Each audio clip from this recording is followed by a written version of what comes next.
You do not know the meaning of the word fatality until you've seen this movie.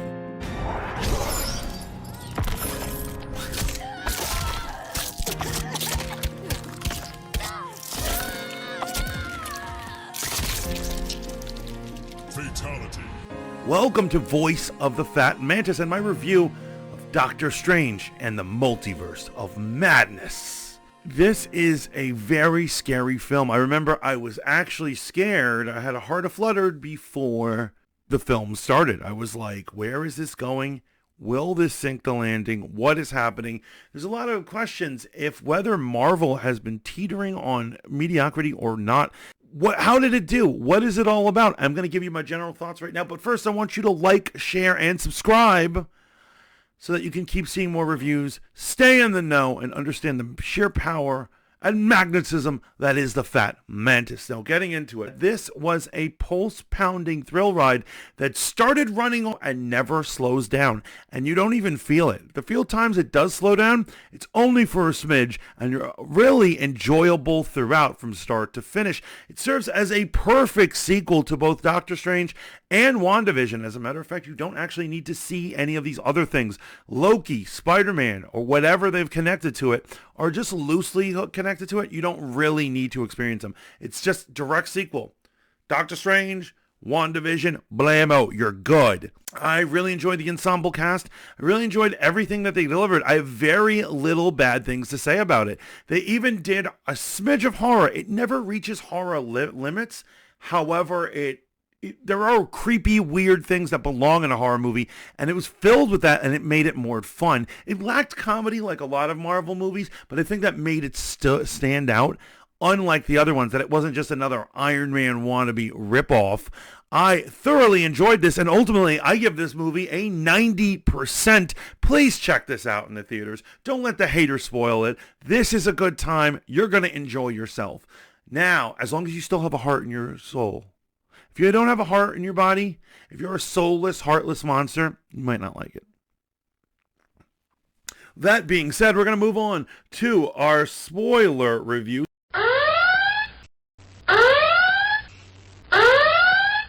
If you haven't seen it, turn this sucker off. Go and see it in whatever venue or avenue you have available to you. Then come back here so I can get another view on my numbers. That's not what this is about. This is about sharing love and information with you guys. So here goes the spoilers. We're going to go character by character. The first one is Doctor Strange. As I said before, it is a perfect sequel to who Doctor Strange is. They make sure to hit up all the important plot beats, particularly with ex-girlfriend Christine Palmer and their issues and what it all was all about. They even go back to issues about his watch, his feelings, his loss of heart, his regaining of heart. I felt every emotional impact in it, and I really thought he was a strong lead. Benny C. It's true we don't have a Iron Man anymore, but we do have a Sorcerer Supreme, and his name is Benedict Cumberbatch. Loved every minute of it. In terms of the magic that he performed, this movie actually decided to touch on different aspects of magic. I was originally really scared that this was just going to be another cameo-friendly, over-the-top, poorly written mess, which you still end up loving, like Spider-Man. However, it was well crafted, it was smart, and it continued the mythos of magic, such as the difference between witchcraft and sorcery, what's going on with runes, what types of magic are there. We see different magics, including necromancy, musical magic, and all sorts of other things, different types of summoning and conjuring, and of course, interdimensional theory. Doctor Strange is keeping it real. I can't go on enough about him or his relationship with Christine Palmer. I thought she was actually pretty boring in the beginning, in the first Doctor Strange. However, it's really interesting that they almost saved all the most important emotional impact stuff for this outing, and they really pull it off real well. It hit me deeply. I was misty-eyed at some of the relationship stuff, particularly at the end. Like I said, this is a spoiler. When he says he loves her, he was so cold. He clearly loved her in the first one. He was so cold, and in this one, he was cold as well. And finally, he, Mr. Arrogant, Mr. Work Alone, Mr. Always has to have the scalpel in his hand, ends up groveling for the love of his life. I loved it. It was amazing. Moving on, we got Wong, and so Wong reps even harder. We all know what he is in the comic books. He's usually like a manservant. He like knows some mystics arts, but he's not really like big on it. And he's just like a manservant. And here they really made him a partner. And they actually show him repping, and he has various heroic, amazing things. Particularly the old dagger in the neck scene that came out of nowhere. Loved that. It had a lot of great heroic moments for Wong, and I loved that. He's rapping real hard, and I love to see more of Wong. Although Doctor Strange clearly places himself back in the realm of the Sorcerer Supreme. If he doesn't get that title back, I don't know what the hell's going on. Well, give the man back his title, Wong. Jesus. Now, of course, this movie would be nothing without the brilliance of Elizabeth Olsen. Like I said, I like the other cast members, but she is an amazing villain, and a villain she is.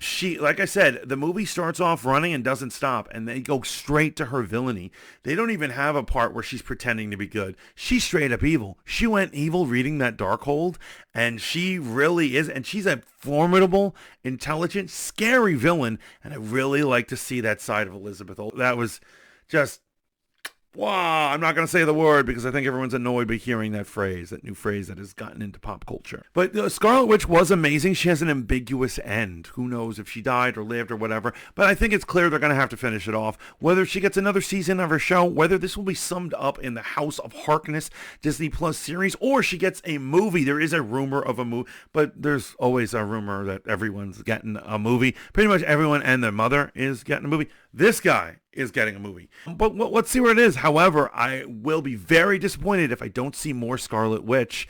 She's good as a hero. She's good as a villain. She is all things to all men. And I've got to tell you, the sexuality right there. I'm sure you chicks are all digging Doctor Strange, but I got to say, Elizabeth Olsen, even as a housewife, even as the villain, even when she's sad, even when she's happy, well, she was never happy in this movie. And when she's maniacally laughing, sex appeal across the board. I think I'm in love. America Chavez, which there were rumors that it was like, oh, this is another annoying character where the characters have to babysit a little kid who is... Start again. Then there is the matter of America Chavez, our newcomer and eventually young Avenger. A lot of people were worried or stating that she is annoying, flat, two-dimensional, and just kind of there as a plot device for the characters to hang around it. But I actually liked every single thing she's done. She was a good character. I liked her arc. I liked her story. I liked everything she was digging. I can't wait to see more of her. I think so far of the Young Avengers, I think I'm annoyed by most of them, but not America Chavez. Quite frankly, I wish she was leading the team. I can't wait to see more of her. And I hope it's not years before I see more of her, because she needs to get back up on this bad boy. Now, there's the Illuminati, the thing that has been on our minds the entire time. We know that the bulk of all these cameos are coming from the said Illuminati. What are they about? Why are they here? I thought they were an interdimensional governing agency, similar to the temporal variation authority. What does that stand for? Found in Loki. However, it's not. They are just simply another dimension's Avengers. They're just a little more proactive in controlling the lives of humans and everything around it, which is why they call themselves the Illuminati. Now, obviously, in the trailer, we're getting a Professor X, and the thing that I love the most, I just howled at, is when he wheeled in, the music suddenly changed to the 1997 animated series of X-Men theme song. It goes, da-na-na-na-na-na, and I was like, what? And I loved seeing him. I loved seeing all of them. I didn't think the Illuminati was fully recognized, as some members repped harder than they ever did. But I will say, just seeing him, Black Bolt, and Mr. Fantastic there, I lost my freaking mind. Some people are wondering if Mr. Fantastic actually did a good job. And the actual question is, he looked the part, and he didn't say enough lines to know either way. It's like you meet someone in a party, and you're like, hey, and they're like, hello, and you're like, what do I do for a living? I do nothing. I'm a layabout. And then they say, well, I'm an engineer. And you're like, oh, nice meeting you. And you walk away, and then later on, they're like, what did you think of Chuck? And I said, who's Chuck? That engineer you met. Okay. Same thing with Mr. Fantastic. I will say he looks the part, and I'm absolutely willing to see John Krasinski play him in the mainstream one. As a matter of fact, I would feel it was an okie doke if they don't cast him in the standard Fantastic Four movie, which is probably a year or two away. I think they're looking for a director, which is not a good sign. But he's great. Black Bolt, Anson Mount, killing it in Star Trek. Now we get to see him as Black Bolt. Once again, a lot of the Illuminati characters were short. It was short, but it was sweet. It's not like I needed any more of it. Any more of it would have been a distraction. I didn't want to be distracted. I enjoyed the movie and the adventure that was going on. And once they're done, it goes back into the Doctor Strange thing. And I got to say, I really enjoyed that. But like I said, our standouts are Mr. Fantastic, Black Bolt, and of course, Professor X. I hope to see some version of all of these guys with the same actors in the MCU. There's a lot of potential for blood. I would be surprised if there isn't an R-rated version of this movie out there. And there were some fatalities. Wanda didn't just kill them. She killed the shit out of them. Yeah, she murdered the shit out of them. Disgracefully, Captain Britain, or Captain Carter, or whatever you want to call her, is cut in half by her own shield. I was horrified, mortified, taken aback. I was like, wow, they're giving it. The way Black Bolt dies, killing himself by trying to scream his way out of his mouthless prison, brain popping.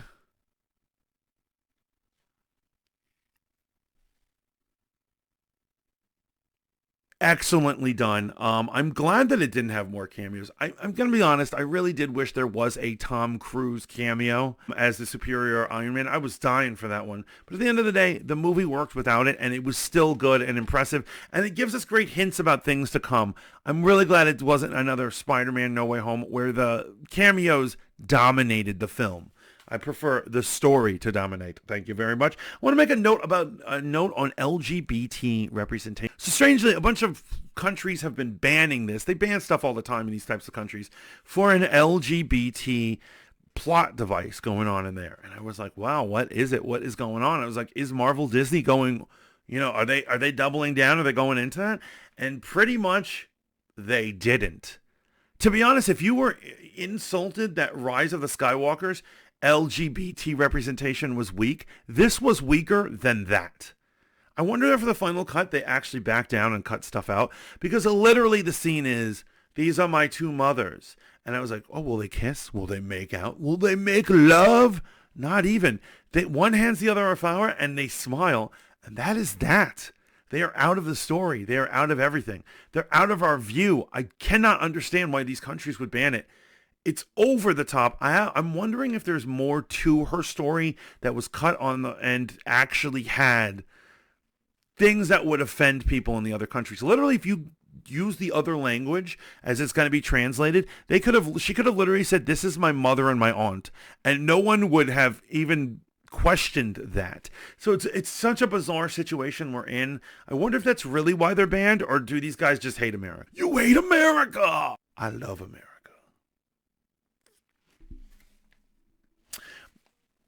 In summation, this is a movie I'm going to see multiple times in the theaters whenever I get the opportunity. Also, another great thing I got to say is a lot of these movies have super long run times. Whatever length this movie was, I haven't investigated, you're not going to feel it because it goes by. And to be honest, I wish I could have more, and I'm really excited for more Doctor Strange. I can't wait to see both the completed fates of Scarlet Witch and Doctor Strange. I'm actually really hoping that Christine Palmer is not removed from the story. She didn't die or anything, but I'm just saying it seemed like the relationship he had to accept. This movie was about accepting change, and change you don't like, and the change he didn't like was that he let the woman of his dreams go. The end credit scenes, I was kind of annoyed when I heard that one of them was some comedy. I really hate when end credit scenes are mishandled. Although it is the end credit scene, even that one with the pop-up pizza thing, it was actually made me laugh out loud. That was actually totally laughable. And the other one with Clarice Theron, she really needs a co-starring role. I hope that this isn't like a false or multiple appearances. She really is an amazing actress. And now that you have her, to not utilize her fully, I hope similar to this, there'll be more ramp up either in Disney Plus or other things ramping up to Doctor Strange 3, and I hope that we see some of her in that, or maybe some of her backstory. Maybe she'll get an episode of a series. I don't know. I'm just throwing things out into the wind. But anyway, that is my review of Doctor Strange and the Multiverse of Madness. What did you guys think? Please tell me you saw it. And even if you disagree, Please let me know down in the comments. Remember to like, share, and subscribe so that you can keep tuning in to Voice of the Fat Mantis. Never miss any of my reviews, reports, interviews, and shenanigans. Keeping it very nerdtastic. Till next time, guys. Ciao. For now. Oh, and this is just a message I gotta tell you guys right now. A lot of the main story had to do with love. They avoided the topic of love by not talking about it, but it was an underlying theme until it was right in your face. When he finally has to say he doesn't want the doppelganger of Christine to go, and he says, I love you. And we would never think to see Doctor Strange do that. And I have to say, it was beautiful, it was heartwarming. And so, at the risk of being totally beta right now, believe in love, search for love, find love. Love is real. If Doctor Strange can have a heart, so can you. Good night.